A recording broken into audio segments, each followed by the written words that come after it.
ഇന്ന വിശ്വാസത്തിൽ വിളിച്ചാൽ അത് ശിർക്കാണോ എന്ന് മൗലവി തന്നെ പറയുന്നതൊന്ന് കേട്ടു നോക്കൂ. 13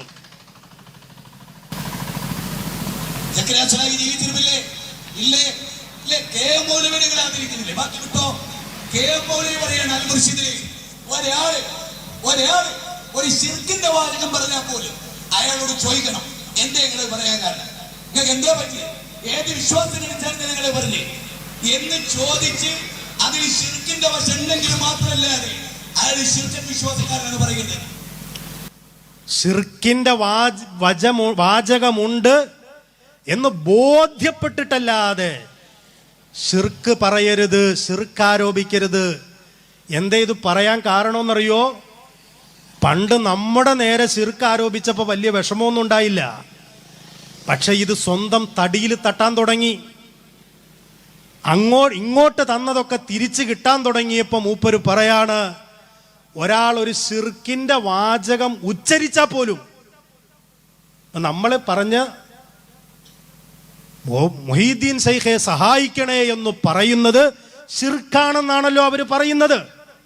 അങ്ങനെ പറഞ്ഞാൽ, അത് കേട്ടാൽ എന്തു വിശ്വാസത്തിലാണ് നീ അത് വിളിച്ചതെന്ന് ചോദിച്ചു ബോധ്യപ്പെടണം. എങ്കിലേ ശിർക്കാക്കാൻ പറ്റൂ എന്ന് മലയാളത്തില്, കേരളത്തില് ഈ മൗലവിമാർ പ്രസംഗിക്കേണ്ട അവസ്ഥ വന്നില്ലേ? ഇത് ഞങ്ങൾ മുമ്പേ പറഞ്ഞതല്ലേ? ഞങ്ങളുടെ വിശ്വാസം എന്താണെന്ന് നിങ്ങൾ ചോദിക്കണം. ഈ മൗലവിയുടെ അനിയനുണ്ട്, ആ മൗലവി ഒന്നുകൂടി വൃത്തിയായി പറയുന്നുണ്ട്, ഒന്ന് കേട്ടു നോക്കൂ. ഹൃദയത്തിൽ ആ നിലക്കുള്ള ഒരു ആരാധനാഭാവം ആ വ്യക്തിയോടില്ല. ഇദ്ദേഹമാണ് എന്റെ എല്ലാ അവലംബം എന്നുള്ളൊരു ചിന്തല്ല. അതെല്ലാം റബ്ബ് തന്നെയാണ്. റബ്ബ് നിശ്ചയിച്ച ഒരു കാരണം ഞാൻ ചെയ്യുന്നു എന്ന് മാത്രമാണെങ്കിൽ അവിടെ എന്ത് വരുന്നില്ല? പ്രാർത്ഥന വരുന്നില്ല, ശിർക്ക് വരുന്നില്ല. വളരെ കൃത്യമായി പണ്ഡിതന്മാർ പറഞ്ഞു, അല്ലാഹു അല്ലാത്തവരോട് ഇസ്തിയാദ നടത്തൽ ശിർക്കാണ് എന്ന് പറയുന്നതോടൊപ്പം തന്നെ അതുകൊണ്ടുള്ള മഖ്സദ്, അതുകൊണ്ടുള്ള ഉദ്ദേശം എന്താണ് എന്ന് വളരെ കൃത്യമായി പണ്ഡിതന്മാർ നമുക്ക് വിശദീകരിച്ചു തരുന്നു. വളരെ കൃത്യമായി. അതേ സഹോദരന്മാരെ, വളരെ കൃത്യമായി പണ്ഡിതന്മാർ വിശദീകരിച്ചു തന്നിട്ടുണ്ട്. ഏതെങ്കിലും ഒരു കാരണവുമായി ബന്ധപ്പെടുന്നു എന്നതുകൊണ്ട് അവിടെ ശിർക്ക് വന്നു പോകുന്നില്ല. മറിച്ച് ആരെയാണോ വിളിക്കുന്നത്, ആ വിളിക്കുന്ന വ്യക്തിയല്ലെങ്കിൽ ശക്തി ദൈവമാണെന്ന വിശ്വാസമുണ്ടോ, ദൈവ അവതാരമാണെന്ന വിശ്വാസമുണ്ടോ, ദിവ്യത്വമുണ്ടെന്ന വിശ്വാസമുണ്ടോ, ആരാധനാഭാവം മനസ്സിലുണ്ടോ, എങ്കിലേ അവിടെ ശിർക്ക് വരൂ എന്ന് ഒരു കാലത്ത് നമ്മുടെ നേരെ ഒരു മനസ്സാക്ഷി കുത്തുമില്ലാതെ ശിർക്കാരോപിച്ചിരുന്ന ആളുകൾ ഇപ്പോൾ തുറന്നു പറയാൻ തുടങ്ങിയില്ലേ? അതുതന്നെയാണ് മുജാഹിദുകാരാ ഞങ്ങൾക്കും നിങ്ങളോട് പറയാനുള്ളത്. ഞങ്ങളുടെ മനസ്സിൽ ആരാധനാഭാവമില്ല, ദൈവമാണെന്ന ചിന്തയില്ല, അള്ളാഹുവിൻ്റെ അടിമയാണെന്ന ചിന്തയില്, അള്ളാഹു തആല നൽകുന്ന കറാമത്ത് കൊണ്ട് സഹായിക്കുമെന്ന വിശ്വാസത്തില, അള്ളാഹുവിൻ്റെ കാരണക്കാരായി മാറുമെന്ന വിശ്വാസത്തില മഹാരഥന്മാരെ വിളിക്കുമ്പോ ശിർക്കാക്കിയിരുന്ന കൂട്ടരെ, ഇന്ന് നിങ്ങളുടെ മൗലവിമാർ നിങ്ങളുടെ ജിന്നിന്റെ വിഷയത്തില് തുറന്നു പറയാൻ തുടങ്ങിയില്ലേ?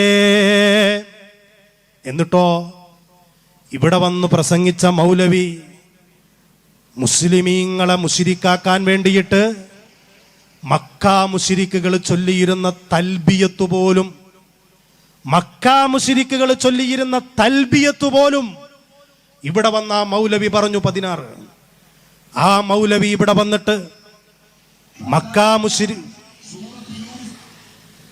16 മക്കാ മുശ്രിക്കുകളുടെ തൽബിയത്ത്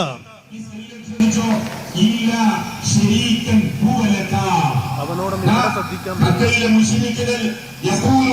അവൻ ഇങ്ങനെയാണ് പറഞ്ഞിരുന്നത്. എങ്ങനെയാണ് അവർ പറഞ്ഞിരുന്നത്? നീ ഒരു പങ്കാളിയും നിനക്കില്ല, എന്നാൽ ഉള്ള പങ്കാളി നിനക്കുള്ള പങ്കാളിയാണ്. ശ്രദ്ധിച്ചോക്കെ, ആ പങ്കാളിയുടെ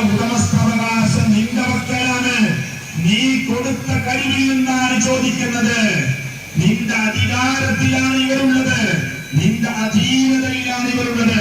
അബൂജഹലും ടീമും പറഞ്ഞ തെൽബിയത്ത പ്രചോദനെ വദ്ദിനോട് ഞങ്ങൾ ചോദിക്കുന്നത് വദ്ദ് റബ്ബാണെന്ന് വിചാരിച്ചിട്ടല്ല. യഹൂക്കിനോട് ഞങ്ങൾ ചോദിക്കുന്നത് യഹൂക്ക് പ്രചോദനാണെന്ന് വിചാരിച്ചിട്ടല്ല. നസ്റിനോട് ഞങ്ങൾ ചോദിക്കുന്നത് നസ്ർ റബ്ബാണെന്ന് വിചാരിച്ചിട്ടല്ല. നീ കൊടുത്ത കഴിവൊന്ന് ഞങ്ങളെ സഹായിക്കുമെന്ന് വിചാരിച്ചിട്ടാ ഞങ്ങൾ ചോദിക്കുന്നത്. അതുകൊണ്ട് ഇല്ല ശരീക്കൻ ഹുവലക തംലികുഹു വമാ മലക. ക്ലിയറായിട്ടുണ്ടോ?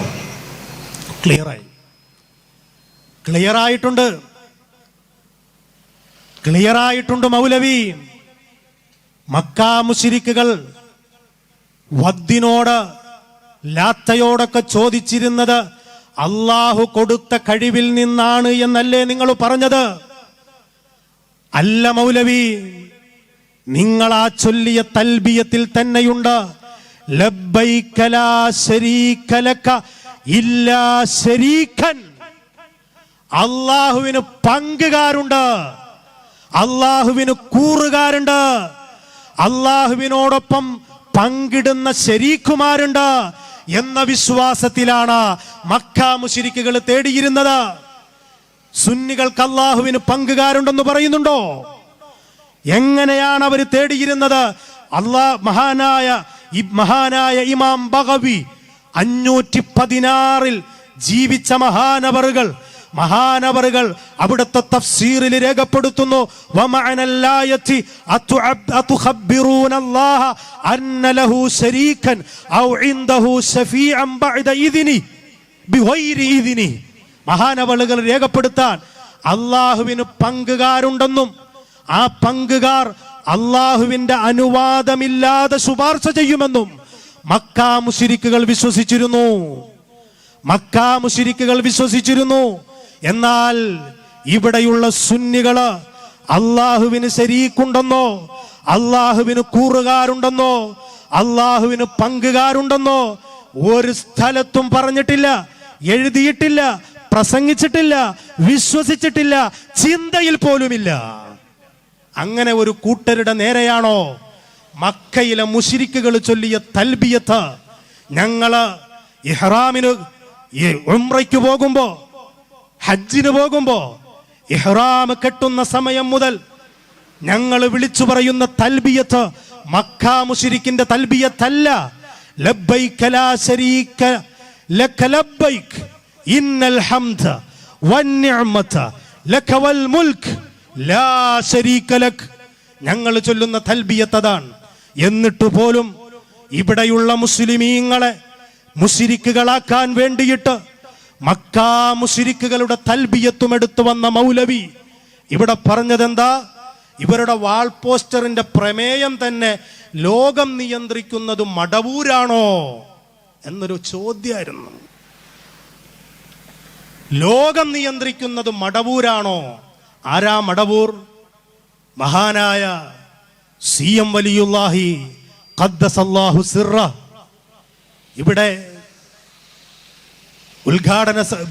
സ്വാഗത സമയത്ത് പറഞ്ഞു, വലിയ സാത്വികനായി ജീവിച്ച് പണ്ഡിതനായി ദർസ് നടത്തി അള്ളാഹുവിലേക്കങ്ങടുത്ത് അള്ളാഹുവിന്റെ ഇഷ്കിലങ്ങ് ലയിച്ചു കഴിഞ്ഞപ്പോ മഹാനവറുകൾ പറഞ്ഞ ചില കാര്യങ്ങളെ ഇവിടെ നിങ്ങൾ എടുത്തുകൊണ്ടുവന്നിട്ട് ഞങ്ങളൊക്കെ CM വലിയുല്ലാഹിയെ പടച്ചോനാക്കി എന്ന് പറയുന്ന കൂട്ടരെ ഞങ്ങൾ ഞങ്ങളുടെ അനുയായികളോട് പറഞ്ഞു കൊടുക്കുന്നുണ്ട്, അള്ളാഹുവാണ് ഇലാഹ്.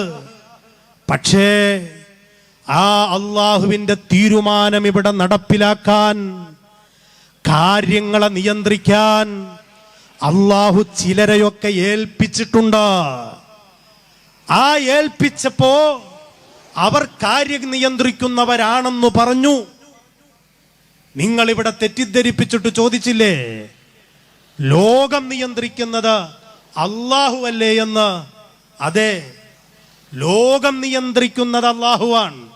പക്ഷേ ആ നിയന്ത്രണാധികാരം അള്ളാഹു ചിലരെ ഏൽപ്പിച്ചിട്ടുണ്ട്. അതാണ് വിശുദ്ധ ഖുർആൻ പറഞ്ഞത്, ഫൽ മുദബ്ബിറാത്തി അംറാ. കാര്യങ്ങളെ നിയന്ത്രിക്കുന്നവരെ തന്നെ സത്യം. ഫൽ മുദബ്ബിറാത്തി അംറാ, കാര്യങ്ങളെ നിയന്ത്രിക്കുന്നവരെ തന്നെ സത്യം. അല്ലാഹു തആല സത്യം ചെയ്തുകൊണ്ട് പറയുന്നു.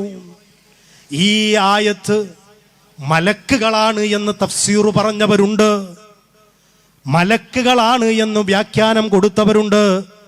അള്ളാഹു മാത്രമാണ് നിയന്ത്രിക്കുന്നത് എന്ന് പറയുമ്പോൾ അള്ളാഹുവിൻ്റെ ഖുർആനിൽ പറയുന്നു മലക്കുകൾ ഈ ലോകം നിയന്ത്രിച്ചു കൊണ്ടിരിക്കുന്നു. ഒരു മൗലവി അത് വിശദീകരിക്കുന്നുണ്ട്, ഒന്ന് കേട്ടു നോക്ക്.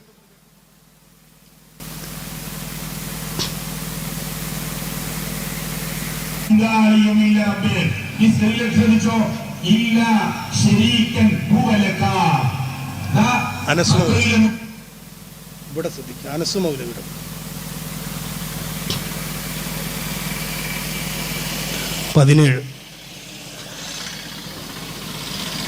യഥാർത്ഥത്തിൽ വിശുദ്ധ ഖുർആൻ സൂറത്തുൽ നാസിയാത്തിന്റെ തുടക്കത്തിൽ പറഞ്ഞ ആയത്തിൽ അല്ലാഹു സുബ്ഹാനഹു വ തആല ഫൽ മുദബ്ബിറാത്തി അംറൻ എന്ന് വ്യക്തമാക്കുന്നത്, വിശദീകരിക്കുന്നത് അല്ലാഹു സുബ്ഹാനഹു വ തആല കാര്യങ്ങൾ ഏൽപ്പിച്ചിട്ടുള്ള മലക്കുകളെ സംബന്ധിച്ചുള്ള വിശദീകരണമാണ്. അള്ളാഹു ഏൽപ്പിച്ചിട്ടുള്ള കാര്യങ്ങളെ നിയന്ത്രിക്കുന്നവൻ അള്ളാഹു ആണെന്നല്ല പറഞ്ഞത്. ഫൽ മുദബ്ബിറാത്തി അംറാ, കാര്യങ്ങളെ നിയന്ത്രിക്കുന്നത് മലക്കുകളാണ് എന്ന് ഒരു മൗലവി വിശദീകരിക്കുന്നു. 18ാമത്തെ ക്ലിപ്പ് ഒന്ന് കേട്ടു നോക്കൂ. വേറൊരു മൗലവിയും പറയുന്നു ഇതേ ആശയം. കാര്യങ്ങളെ നിയന്ത്രിക്കുന്നവർ എന്ന് പറഞ്ഞത് അല്ലാഹുവിനെ കുറിച്ചല്ല, മലക്കുകളെ കുറിച്ചാണ്. അപ്പൊ കാര്യങ്ങൾ നിയന്ത്രിക്കുന്നത് അള്ളാഹുവിനെ കുറിച്ചല്ല, മലക്കുകളെ കുറിച്ചാണ് എന്ന് ഒരു മൗലവി, 2 മൗലവിമാർ പ്രസംഗിച്ചു. നമ്മളും പറയുന്നു അതെ, ലോകം മുഴുവനും നിയന്ത്രിക്കുന്നത് അള്ളാഹുവാണ്. എന്നാൽ അല്ലാഹു തആല അത് ചില ആളുകൾക്ക് ഏൽപ്പിച്ചു കൊടുത്തിട്ടുണ്ട്, അതാണ് മലക്കുകൾ. എന്നാൽ മഹാനായ ഇമാം റാസി റഹിമഹുല്ലാ ഈ ആയത്ത് വിശദീകരിച്ചുകൊണ്ട് തന്നെ പറഞ്ഞിട്ടുണ്ട്, കാര്യങ്ങളെ നിയന്ത്രിക്കുന്നവർ എന്ന് പറഞ്ഞതിൽ മലക്കുകൾ മാത്രമല്ല അള്ളാഹുവിൻ്റെ ഔലിയാക്കളും ഉൾപ്പെടും. അതുമാത്രമേ ഇവിടെ സുന്നി പണ്ഡിതന്മാർ പറഞ്ഞിട്ടുള്ളൂ. ആ രീതിയിൽ അള്ളാഹു ഏൽപ്പിച്ചു കൊടുത്തതനുസരിച്ച് ലോകം നിയന്ത്രിക്കുന്ന ചില ഔലിയാക്കളുണ്ട് എന്ന് പറഞ്ഞതിനെയാണോ ആ അള്ളാഹുവിന് പുറമെ CM മടവൂരിനെ ഇവര് ദൈവമാക്കുന്നു എന്ന് പറഞ്ഞുകൊണ്ട് ഈ ആളുകൾ ഇവിടെ വന്ന് തെറ്റിദ്ധരിപ്പിച്ചത്? എന്നാൽ സഹോദരന്മാരെ, നാം ഒരു കാര്യം മനസ്സിലാക്കണം. ഫൽ മുദബ്ബിറാത്തി അംറാ, ലോകം നിയന്ത്രിക്കുന്നത് അത് അല്ലാഹു തആല നേരിട്ടാണെന്ന് പറയുകയല്ല ചെയ്തത്. അവൻ ഏൽപ്പിച്ചവർ മുഖേന ഔലിയാക്കള്, സ്വാലിഹീങ്ങള്, അവരുടെയൊക്കെ ആത്മാക്കൾ ഇവിടെ ലോകത്തെ ചില കാര്യങ്ങൾ നിയന്ത്രിച്ചു കൊണ്ടിരിക്കുമെന്നത് അഹ്ലുസുന്നയുടെ വിശ്വാസമായി പഠിപ്പിച്ചിട്ടുണ്ട്. ഈ മൗലവി ഇവിടെ വന്നിട്ട് ഇത്തരത്തിലുള്ള കാര്യങ്ങൾ നമ്മൾ ചെയ്യുന്നതും നമ്മൾ ചെയ്യാത്തതും എല്ലാം കൂട്ടിക്കുഴച്ചിട്ട് ഈ മൗലവി വന്നിട്ടൊരു വലിയ നുണ പറയാൻ.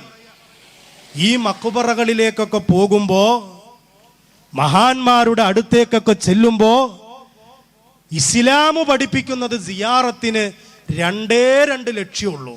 ഒന്ന് മരണസ്മരണ ഉണ്ടാക്കുക, മറ്റൊന്ന് പരലോകത്തെക്കുറിച്ചുള്ള ഓർമ്മയുണ്ടാക്കുക.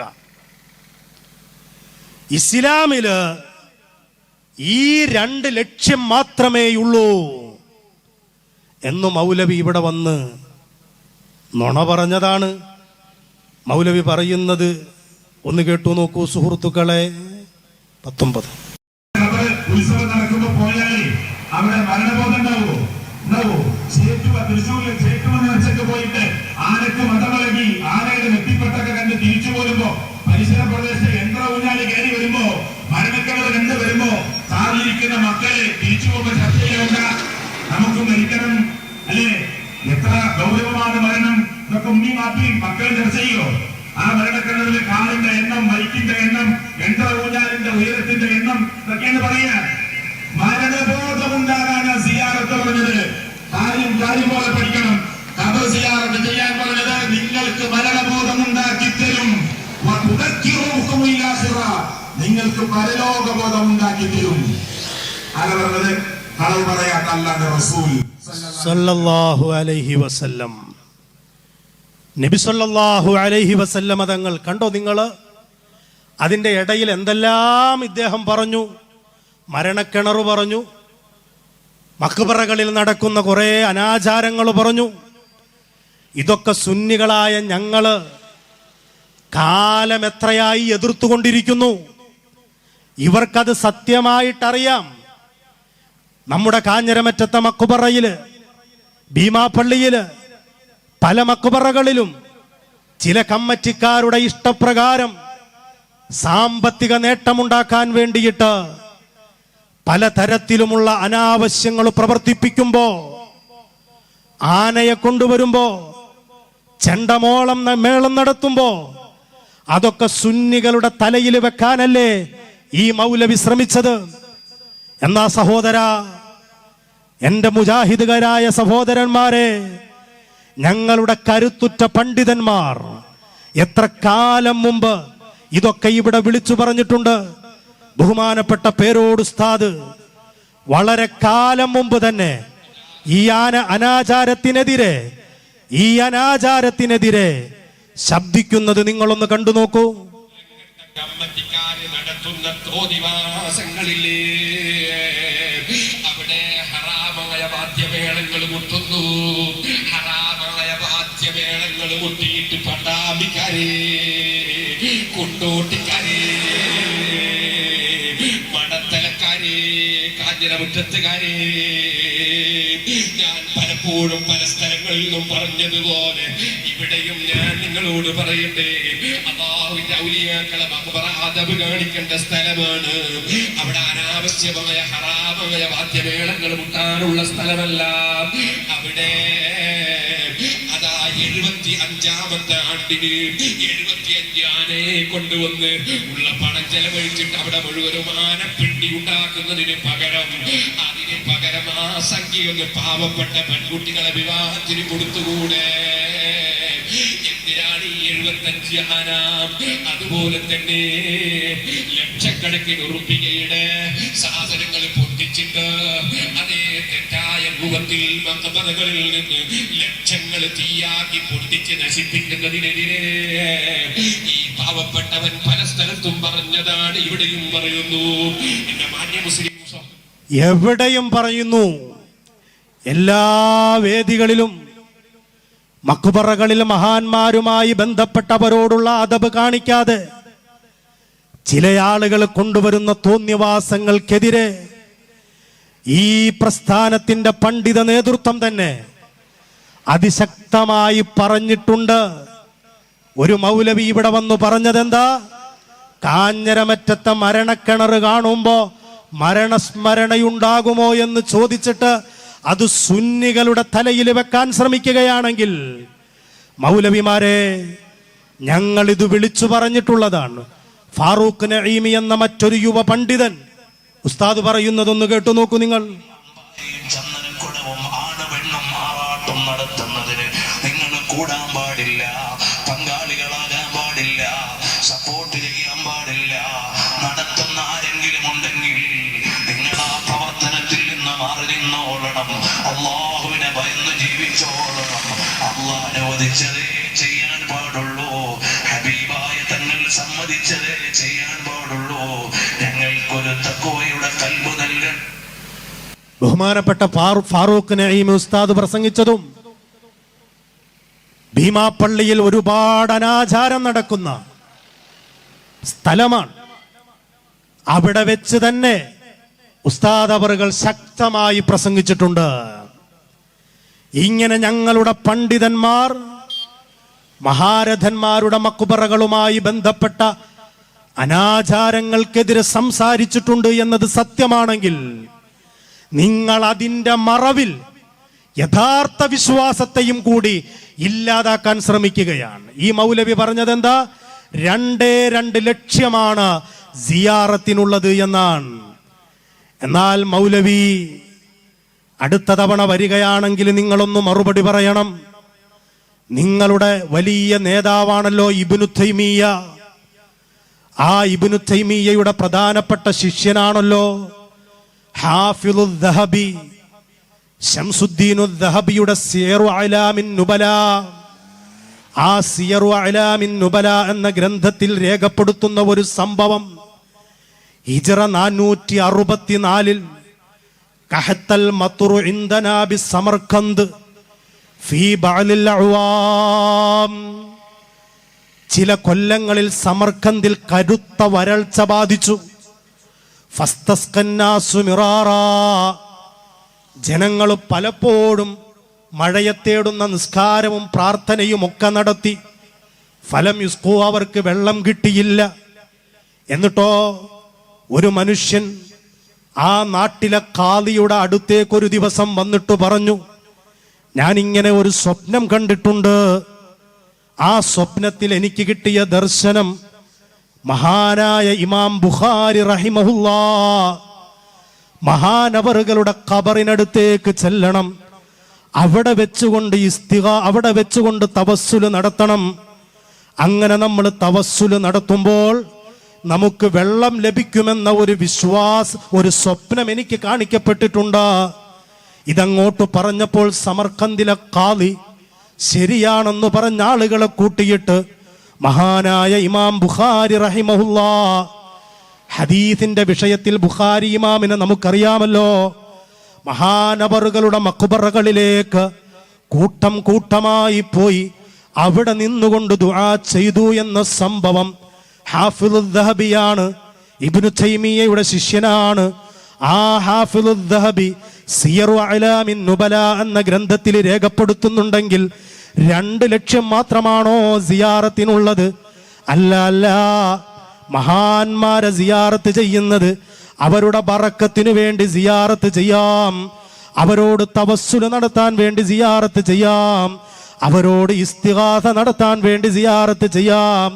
അങ്ങനെ സിയാറത്ത് ചെയ്യുന്നതും ഇസ്ലാമിന്റെ നിയമമാണ്. ഇസ്ലാമിന്റെ നിയമമാണ്. എന്നാലോ 2 ലക്ഷ്യമാണ് പൊതുവെ പ്രധാനമായും പറയപ്പെടുന്നത്. ആ ഒരു വാചകമൊക്കെ എടുത്തുകൊണ്ട് വന്നിട്ട് നമ്മൾ മഖ്ബറകളിലേക്ക് പോകുന്നത് ഇല്ലാതാക്കാൻ വേണ്ടി ഈ മൗലവി 2 ലക്ഷ്യമേ ഉള്ളൂ എന്ന നുണയൊക്കെ പറയുമ്പോ, എൻ്റെ സഹോദരന്മാരെ, ഒരു ഖബറിനടുത്ത് ചെന്നിട്ട് ഞങ്ങൾക്ക് വിഷമമാണ്, ഞങ്ങളെ സഹായിക്കണം എന്നൊക്കെ പറയുമ്പോ ഇതൊക്കെ ശിർക്കാണെങ്കിൽ നിങ്ങളുടെ നേതാവ് ഇമാം ദഹബി, ഹാഫിളുദ് ദഹബി സിയറു അലാമിൻ നുബലയിൽ രേഖപ്പെടുത്തിയ ഈ സംഭവം ശിർക്കാണോ? ഞങ്ങളോട് മറുപടി പറയണം. ഹാഫിളുദ് ദഹബി രേഖപ്പെടുത്തിയത് ശിർക്കാണോ? ഇബ്നു ഹജറിനിൽ ഹൈതമി അവിടുത്തെ തുഹ്ഫത്തുസ് സുവാർ എന്നൊരു ഗ്രന്ഥമുണ്ട്. അതിനകത്ത് മഹാനായ നബി സല്ലല്ലാഹു അലൈഹി വസല്ലമ തങ്ങള് വഫാത്തായി പോയ തിരുനബിയുടെ ഖബറിനടുത്തു പോയി സഹായം തേടിയ സംഭവം രേഖപ്പെടുത്തിയിട്ടുണ്ട്. അത് ശിർക്കാണോ? അവർക്കൊന്നും ശിർക്ക് തിരിഞ്ഞില്ല. ശിർക്ക് തിരിഞ്ഞതോ ഈ മൗലവിമാർക്ക്. മുജാഹിദ് ബാലുശ്ശേരി എന്നൊരു മൗലവി ചോദിക്കുന്നുണ്ട്, അവരുടെ ചില വിഷയം വന്നപ്പോ ഇമാമുമാർക്കൊന്നും ശിർക്ക് തിരിഞ്ഞിട്ടില്ല. ഒന്ന് പറയുന്നത് കേട്ടു നോക്ക്. 22. യഥാർത്ഥത്തിൽ റുബൂബിയത്തിലെയും ഉലൂഹിയത്തിലെയും അസ്മാഉ വസിഫാത്തിലെയും മാത്രമല്ല ഹാക്കിമിയത്തിലെ ശിർക്കിനെ കുറിച്ച് 13 നൂറ്റാണ്ടിൽ ലോക മുസ്ലിം പണ്ഡിതന്മാർക്ക് തിരിഞ്ഞില്ല എന്നാണ് ആര് പറഞ്ഞത്? ഇപ്പതാ ആ മൗദൂദിയെ പിൻപറ്റിക്കൊണ്ട് മൂന്നാളുകൾ ഞങ്ങൾക്ക് ശിർക്ക് തിരിയും, ലൈഫ് സയ്യോ അത് ഒരു കൊക്കെ തിരിയും. ഇപ്പൊ പറയുന്നത് അങ്ങനെയാ. ഇപ്പൊ പറയുന്നത് എന്താണ്? അത്രയും തെരഞ്ഞെടുക്കുക ശിർക്കാവോ എന്ന് തിരിച്ചറിയും, ഹനീഫായി കൊടുക്കുകയെ തിരിച്ചറിയും. ഇബിനെ അതൊന്നും മനസ്സിലാക്കാനുള്ള കഴിവും വെക്കുന്നത്. അപ്പൊ ഇമാം മുത്തബിസുന്ന മഹാനായ അല്ലെങ്കിൽ മഹാനായ ഇമാമുസുന്ന ഇമാം അഹ്മദ് ബിൻ ഹംബൽ ശരിക്കൊന്നും തിരിയില്ല. അതുകൊണ്ടല്ലേ മുപ്പരി ജിന്നിനെ വിളിച്ച് നേരുന്നുണ്ട്. അയ്യടാ ഐ എന്താ മൊഞ്ചി അമ്മഹാന്റെ കാട്ടിലെത്തിയ ഹൃദയത്തിൽ നിൽക്കാൻ യോഗ്യത നിങ്ങൾക്ക് ഉണ്ടോ?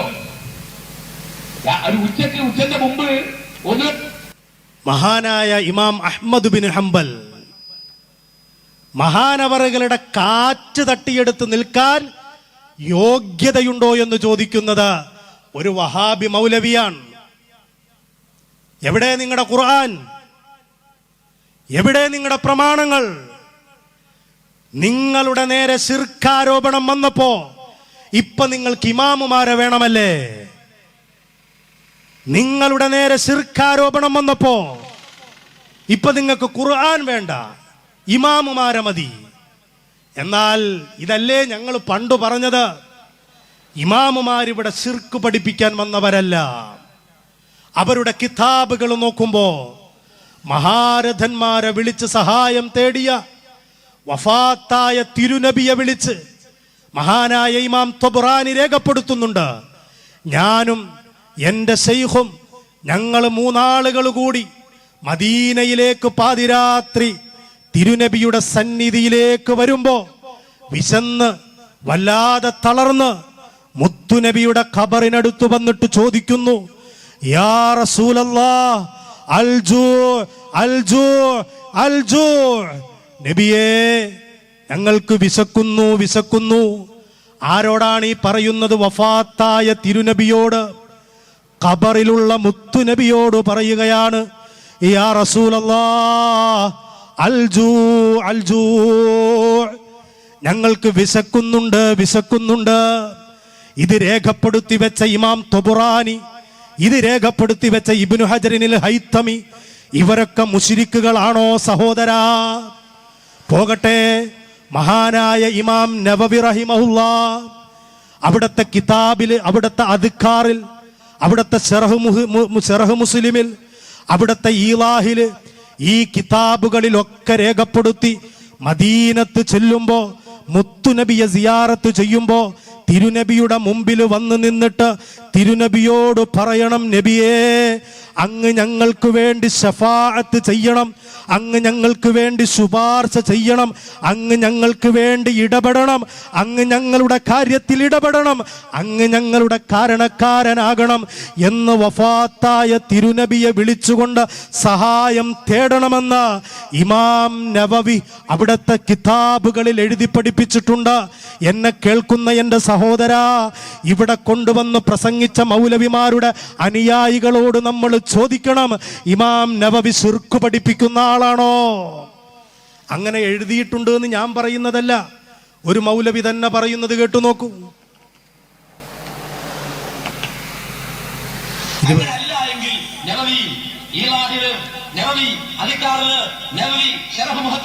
ഇവിടൊക്കെ എഴുതി നബിയുടെ ഖബറിലേക്ക് പോയിട്ട് നബിയെ വിളിച്ചിട്ട് ഇസ്തിഗ്ഫാർ ചെയ്യണം എന്ന്, ശുപാർശ തേടണമെന്ന്. എന്താ പറയാ നിങ്ങൾ? എന്താ മറുപടി? തേടാനോ? നബി തേടിയത് കൊണ്ട് നമുക്ക് തേടാനോ? പറഞ്ഞുകൊണ്ട് തേടാനോ? അങ്ങനെ ഒരു കാര്യം നമ്മളോട് സ്വീകരിക്കാൻ അല്ലാഹു പറഞ്ഞിട്ടില്ല, അല്ലാഹു റസൂൽ പറഞ്ഞിട്ടില്ല. ഇതാ തട്ടിപ്പ് എന്ന് പറഞ്ഞാൽ. അപ്പൊ ഇമാം നവവി റഹിമഹുല്ലാഹ് നബി സല്ലല്ലാഹു അലൈഹി വസല്ലമ തങ്ങളുടെ അടുത്ത് ചെന്നിട്ട് ഇസ്തിശ്ഫാ നടത്തണമെന്ന് വളരെ കൃത്യമായി എഴുതി പഠിപ്പിച്ചു. ഞങ്ങൾക്ക് ചോദിക്കാനുള്ളത്, ഇമാം നവവി ശിർക്ക് പഠിപ്പിക്കുന്ന ആളാണോ? വഫാത്തായ നബിതങ്ങളെ വിളിക്കുന്നത് ശിർക്കാണെന്നല്ലേ നിങ്ങളുടെ വാദം? അങ്ങനെ വിളിക്കണമെന്ന് എഴുതി പഠിപ്പിച്ച ഇമാം നവവി റഹിമഹുല്ലാഹ് ശിർക്ക് പഠിപ്പിക്കുന്ന ആളാണോ? മൗലവിയെ നിങ്ങൾ ഇനിയും കൊണ്ടുവരണം, എന്നിട്ട് ഞങ്ങളോടൊന്ന് മറുപടി പറഞ്ഞു തരണം. ഈ മൗലവി ഇവിടെ വന്നിട്ട് എന്തെല്ലാമാണ് പറഞ്ഞു വെച്ചത്? നിസ്കരിക്കുമ്പോ തലമറക്കൽ സുന്നത്തില്ല പോലും. നിസ്കരിക്കുമ്പോ തലമറക്കൽ സുന്നത്തില്ല. എന്നിട്ട് മൂപ്പര് പറയാ, അങ്ങനെ ഒരു ഹദീസ് ഉണ്ടെങ്കിൽ കൊണ്ടുപോവാ, ഞങ്ങൾ മറച്ചോളാം. 24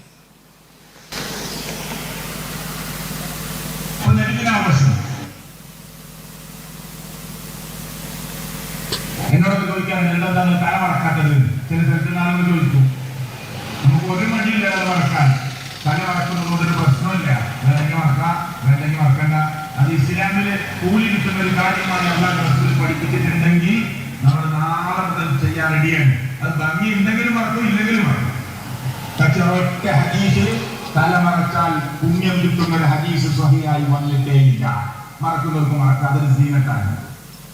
മുസ്ലിമീങ്ങൾക്ക് എന്തെങ്കിലും ഒരു കൂലി കിട്ടുന്ന കാര്യമുണ്ടോ അവർ തടഞ്ഞിരിക്കും. ഒരു തലമറക്കുന്ന സുന്നത്ത് പോലും അവരെടുപ്പിക്കൂല. എന്നാ കേൾക്കണോ, ഇവരുടെ വലിയ നേതാവുണ്ട് ഉമർ മൗലവി. അതുപോലെ ഇവരുടെ വലിയ പുസ്തകമുണ്ട് അൽമനാർ. 950 അവരെഴുതി പഠിപ്പിച്ചതെന്താ? മുസ്ലിങ്ങൾക്ക് തങ്ങളുടെ തലമറക്കൽ തൊപ്പി കൊണ്ടോ തലപ്പാവ് കൊണ്ടോ എന്തുകൊണ്ടാണെങ്കിലും വേണ്ടില്ല, അത് സുന്നത്താണ്.